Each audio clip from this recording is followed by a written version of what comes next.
Welcome to Dhatri. ఈరోజు మనతో ఉన్నారు ఫ్యామిలీ కౌన్సిలర్ శోభ గారు. శోభ గారు, వెల్కమ్ టు దాత్రి. ఇప్పుడున్న యూత్కి, ఈ ప్రజెంట్ జనరేషన్కి వాళ్ళకి ఖరీదైన కార్లు, బైకులు, అసలు స్పోర్ట్స్ బైక్స్ ఇవన్నీ కూడా 14 to 16 years ఆ గ్యాప్లోనే వాళ్ళకి స్పీడ్ బైక్స్, మోటార్ బైక్స్ ఇవన్నీ ఇవ్వడం చేస్తున్నారు. దీన్ని వీళ్ళు కూడా, పిల్లలు కూడా దాన్ని ఓవర్ ఫ్రీడమ్ తీసుకొని ఇప్పుడు మేజర్ యాక్సిడెంట్స్ అంతా కూడా మైనస్ చేస్తున్నారు.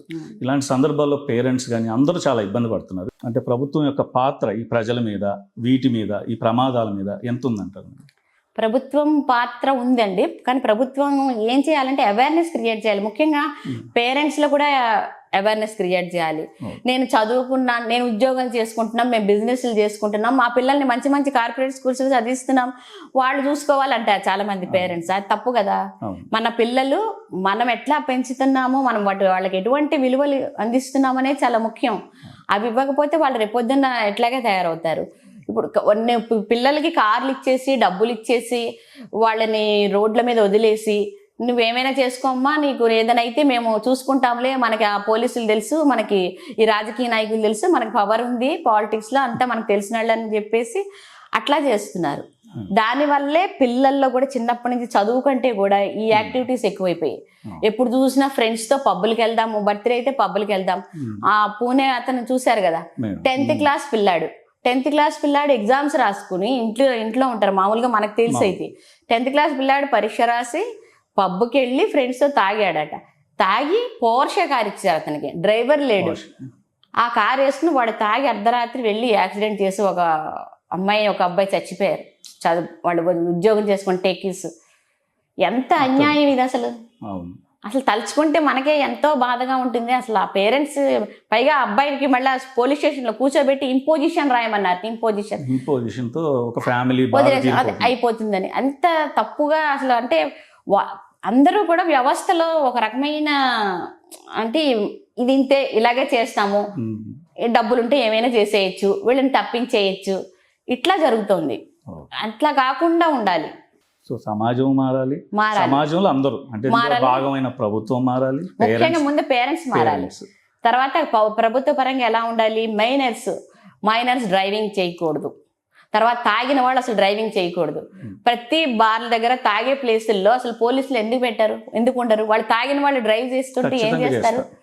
అసలు అక్కడే బార్ల దగ్గరే కనుక పోలీసులు ఉండి వాళ్ళు వెళ్ళనివ్వకుండా చేస్తే అసలు ఈ గొడవే ఉండదు కదా. అక్కడే మొదటి అది ప్రమాదం ఎక్కడ జరుగుతుందని చూసి మనం అక్కడే అరికట్టాలి. సొల్యూషన్ ఎక్కడుందో అక్కడ ఉండాలి. కానీ వీళ్ళు అలా కాకుండా మొత్తం దేన్నైనా కప్పెట్టేయచ్చు, తర్వాత సర్దుకోవచ్చు అనే ధోరణిలో ఉన్నారు. ఇది చాలా తప్పు.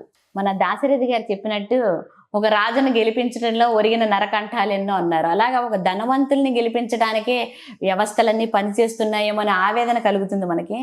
ఆ పరిస్థితి మారాలి.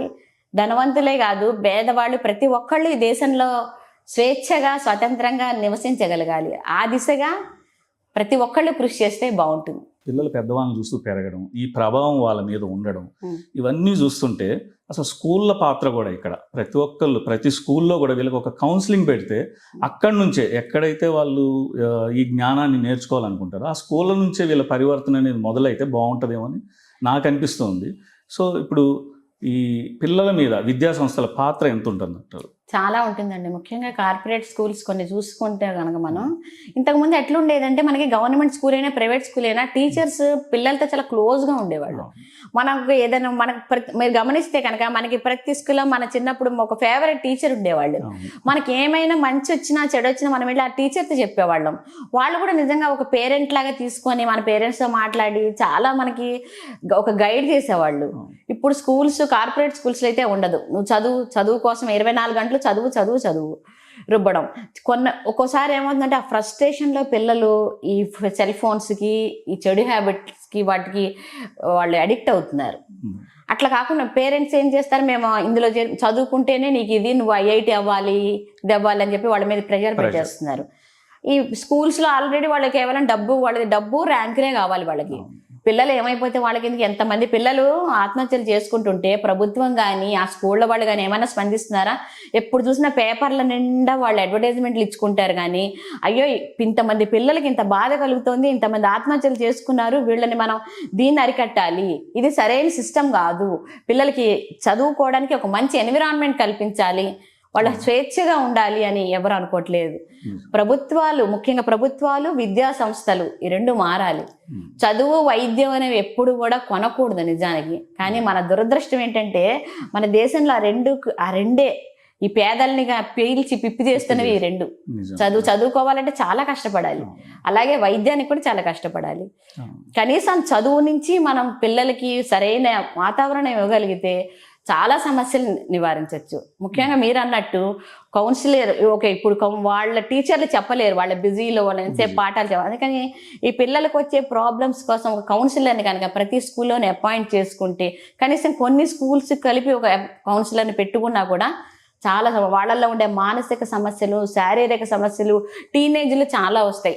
వీటన్నిటినీ కూడా చాలా సమర్థవంతంగా మనం ఎదుర్కోవచ్చు. మేడం ఇప్పుడు చెప్పినట్టు స్కూల్స్ మారట్లేదు, ఈవెన్ పేరెంట్స్ కూడా ఇప్పుడు మా పిల్లలు ఇప్పటి నుంచే ఐఐటి లేకపోతే ఇప్పటి నుంచే డాక్టర్, ఎంబీబీఎస్, ఎక్కడైతే ప్రెషర్ క్రియేట్ అవుతుందో అదే స్కూల్లో చేర్పించడానికి ఎక్కువ ఇంట్రెస్ట్ చూపిస్తున్నారు. సో ఈ తల్లిదండ్రులు కూడా ఎందుకు ఇలా ఆలోచిస్తున్నారు? ఇంతమంది ఇప్పుడు మీరు చెప్పినట్టు సూసైడ్లు జరుగుతున్నాయి ఈ ప్రెషర్ తట్టుకోలేక. బట్ పేరెంట్స్ మాత్రం ఏది జరిగిపోయినా పర్లేదు, మన పిల్లోడు మాత్రం ఓ డాక్టర్ అయిపోవాలి, లేకపోతే ఒక మంచి ఐఐటి ప్రొఫెషనల్ అవ్వాలి. ఎందుకు ఈ ధోరణి? ఈ తల్లిదండ్రులు ఏం ఆలోచిస్తారు? మీరు అన్న దాని మీద నేను కూడా కొంతమంది పేరెంట్స్ తో మాట్లాడాను నిజంగానే. ఎందుకు మీరు ఇంత అక్కడే ఎందుకు చదివించాలనుకుంటున్నారు? మీరు మామూలుగా వేరే మామూలు స్కూల్స్లోనూ మామూలు వాటిలో చదివించవచ్చు కదా ప్రెషర్ లేకుండా. అంటే మా పిల్లలే కోరుకుంటున్నారు అక్కడ చేరాలని చెప్తున్నారు వాళ్ళు. అంటే ఓరియంటేషన్ ఎలా ఉంటుంది? తల్లిదండ్రులు చిన్నప్పటి నుంచి నువ్వు ఆ స్కూల్లో చదివితే నీకు బాగుంటుంది, నీకు ఐఐటి వస్తుంది, ఐఐటిలో వస్తే నువ్వు వెనక్కి తిరిగి చూసుకోక్కర్లేదు, నీకు 2 లక్షల మీద ప్యాకేజ్ వస్తుంది, నువ్వు అమెరికా వెళ్తావు, ఇంకా మనం ఏం చూసుకోవాలి, నీకు డబ్బు, నువ్వు ఏమైనా కొనుక్కోవచ్చు. ఇది చిన్నప్పటి నుంచి ఒక ఇంజెక్షన్ లాగా మనం పిల్లలకి ఎక్కిస్తున్నప్పుడు పిల్లవాడు కనీసం నిజమే అనుకుంటాడు. ఎప్పటిదాకా ఆ ఇంటర్కి వచ్చేదాకానే అనుకుంటాడు. ఇంటర్లోకి వచ్చిన ఎంతో మంది పిల్లల్ని నేను చూశాను, వాళ్ళు చాలా ఫ్రస్ట్రేషన్తో అసలు మొత్తానికి చదువు మానేసి హాస్టల్ వదిలేసి వెళ్ళిపోయిన వాళ్ళు కూడా చాలా మంది ఉంటారు. మనకి ఈ ర్యాంకుల వాళ్ళు అవి ఆ సినిమా మనకేం చూపిరు, ఒకవైపు మాత్రమే చూపిస్తారు. మనకి చాలా ప్రాబ్లమ్స్ వస్తాయి పిల్లల్లో. సో ప్రతి విద్యా సంస్థలో ముఖ్యంగా కాలేజీ స్థాయిలో అయితే వాళ్ళ కౌన్సిలర్ల అవసరం చాలా ఉంది. అది ప్రభుత్వాలు కూడా చూడాల్సిన అంశం. మేడం మీరు చెప్పినట్టు ఇంటర్మీడియట్ పిల్లలు చాలా కన్ఫ్యూజన్తో ఉంటున్నారు, పేరెంట్స్ని కన్ఫ్యూజ్ చేస్తున్నారు ఈ విషయంలో. ఎందుకంటే ఇప్పుడు ఒక రోజు పోయి నేను ఇక్కడ ఒక మంచి యూనివర్సిటీ ఉంది ఇక్కడ జాయిన్ అవుతానని చెప్పి పేరెంట్స్ని ఒప్పిస్తున్నారు. వాళ్ళు కష్టపడి లక్షల రూపాయలు, ఇప్పుడు ఒక సీట్ కావాలంటే లక్షలు, అది కట్టిన తర్వాత 2 రోజులకి నాకు ఇక్కడ నచ్చలేదు, ఇక్కడ వేరే చోట బాగుందండో, అక్కడ నచ్చలేదు మళ్ళీ ఇంకో చోట, అంటే ఒక చోట హాస్టల్ బాగాలేదనో, ఒక చోట ఇక్కడ అసలు బాగాలేదట, ఈ క్యాంపస్ కాదట. అసలు చేరే ముందే ఈ డెసిషన్ తీసుకుంటే అటు పేరెంట్స్ హ్యాపీగా ఉండొచ్చు, ఇటు వీళ్ళు హ్యాపీగా ఉండొచ్చు. ఎందుకు ఈ కన్ఫ్యూజన్ని క్రియేట్ చేస్తున్నారు? ఈ టైంలో వాళ్ళకి కౌన్సిలింగ్ ఎంత అవసరం? చాలా అవసరం అండి. అయితే ఆ కౌన్సిలింగ్ ఇంపార్టెన్స్ని తల్లిదండ్రులు గుర్తించట్లేదు, పిల్లలు గుర్తించట్లేదు.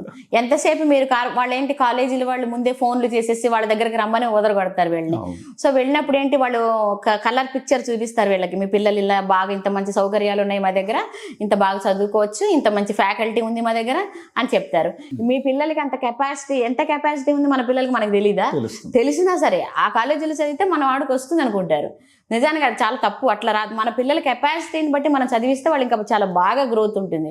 అది గ్రహించకుండా వీళ్ళు గుడ్డిగా ఇంజనీరింగే చదవాలి, మా వాడు డాక్టరే చదవాలి అని చెప్పేసి కార్పొరేట్ వాటిలో తోసేయడం వల్ల వాళ్ళకి డబ్బులు ఇవ్వడమే కానీ ఇక్కడ ఏం ఫలితం ఉండట్లేదు. సో ఇవన్నీ వీళ్ళకి ఎవరు చెప్తారు? కనీసం తల్లిదండ్రులు చెప్పలేకపోతే వాళ్ళని ఒక బాగా చెప్పగలిగే ఒక కౌన్సిలర్ దగ్గరికి తీసుకెళ్ళాలి పిల్లల్ని. వాళ్ళు కూర్చోవాలి, వీళ్ళు కూర్చోవాలి, అందులో ఉన్న మంచి చెడు అన్ని వాళ్ళు వివరిస్తే అప్పుడు డెసిషన్ తీసుకుంటే బాగుంటుంది. కేవలం కాలేజీలకు ఉండే కౌన్సిలర్ల దగ్గరికి వెళ్తారు వాళ్ళు. ఆ కాలేజీ లోపల ఉండే కార్పొరేట్ కౌన్సిలర్లు ఎంతసేపు అక్కడ చదవడం వల్ల మీకు ఎంత బెనిఫిట్ అనేది చెప్తారు కానీ మీ పిల్లల మానసికంగా వాళ్ళు ఎంత సఫర్ అవుతారో ఎవరు చెప్పరు. అది పేరెంట్స్కి తెలిసినా కూడా ఒకసారి డబ్బులు కట్టేసాక ఇష్టపడరు అంగీకరించడానికి. దాంతో వాళ్ళ పిల్లల్ని బలవంతంగా అందులోనే తోస్తారు. ఆ పిల్లలు మెకానికల్గా తయారవుతారు. తర్వాత వాళ్ళు ఇంకా ఎటువంటి లీడ్ అయినా తీసుకోవచ్చు. కొంతమంది చదువు మానేసి ఎటో వెళ్ళిపోవడం, తర్వాత చెడు వ్యసనాలకి వాళ్ళు అన్ని బ్యాడ్ హ్యాబిట్స్ తీసుకోవడం చాలా జరుగుతున్నాయి. అట్లాగా సెల్ ఫోన్లకి అడిక్ట్ అవుతారు, డ్రగ్స్ తీసుకుంటున్నారు. ఇవన్నీ ఎందుకు వస్తున్నాయి? పిల్లలు ఇంత స్ట్రెస్ ఎందుకు వస్తుంది అసలు అంటే పేరెంట్స్ పిల్లలకి మధ్య ర్యాపో ఉండట్లేదు. పిల్లలకి ఏం కావాలో తల్లిదండ్రులు గ్రహించడం లేదు. ఎంతసేపు తమకు కావాల్సింది పిల్లల మీద రుద్దుతున్నారు. సో ఈ టైంలో కనుక కౌన్సిలింగ్ కనుక చాలా హెల్ప్ అవుతుంది. పేరెంట్స్ ఫస్ట్ తీసుకోవాలి, తర్వాత పిల్లలకి ఇవ్వాలి. సో ముందు పేరెంట్స్కే ఇవ్వాలి. పేరెంట్స్ కి చాలా అవసరం. ఈ కాలంలో పేరెంట్స్ కి కౌన్సిలింగ్ చాలా అవసరం. Thank you so much madam. నిజంగా చాలా విలువైన విషయాలు, తల్లిదండ్రుల పాత్ర గురించి, పిల్లలు ఎలా ప్రవర్తించాలనే దాని గురించి, కాలేజీలు అసలు ఎలాంటి కౌన్సిలింగ్ ఇవ్వాలి, ప్రభుత్వాలు, చాలా విషయాలు టచ్ చేశారు మీరు. సమాజంలో జరుగుతున్నటువంటి ప్రతి లోపాన్ని ఎత్తి చూపించారు. కాబట్టి ఇదే కాకుండా ఫర్దర్గా మనం ఈ పిల్లలకు సంబంధించి ఫ్యామిలీ కౌన్సిలింగ్ ఎవరికి అవసరం, ఫ్యామిలీస్ ఎందుకు ఇలాగా విచ్ఛిన్నం అయిపోతున్నాయి, ఈవెన్ న్యూక్లియర్ ఫ్యామిలీస్ అని చెప్పి విడిపోతున్నారు పేరెంట్స్ నుంచి, అయినప్పటికీ వాళ్ళ మధ్య గొడవలు వస్తున్నాయి. సో ఇద్దరు కూడా కలిసి ఉండలేని పరిస్థితి ఏర్పడిపోతుంది. 10 మంది మధ్య బతకలేము అన్న వాళ్ళు ఇద్దరి మధ్య కూడా బతకలేకపోతున్నారు. ఇలాంటి ఎన్నో విలువైన విషయాల గురించి దాత్రి టీవీలో చర్చిద్దాం. వాళ్ళకి మంచి సమాచారం మీ ద్వారా అందిస్తాను. తప్పకుండా అండి. Thank you so much. Thank you. చూశారు కదా శోభ గారు ఇచ్చినటువంటి సజెషన్స్. కౌన్సిలింగ్ అనేది ఎంత అవసరం పిల్లలకి, తల్లిదండ్రులకి అన్నది. కాబట్టి మీకే సమస్యలు ఉన్నా మా మెయిల్ ఐడికి మెయిల్ చేయండి. అలాగే కమెంట్ సెక్షన్లో కమెంట్ చేయండి. ప్రతి కమెంట్ని చదివి మీ సమస్యల గురించి శోభ గారితో చర్చిస్తాను. సో కీప్ వాచింగ్ ధాత్రి టీవీ.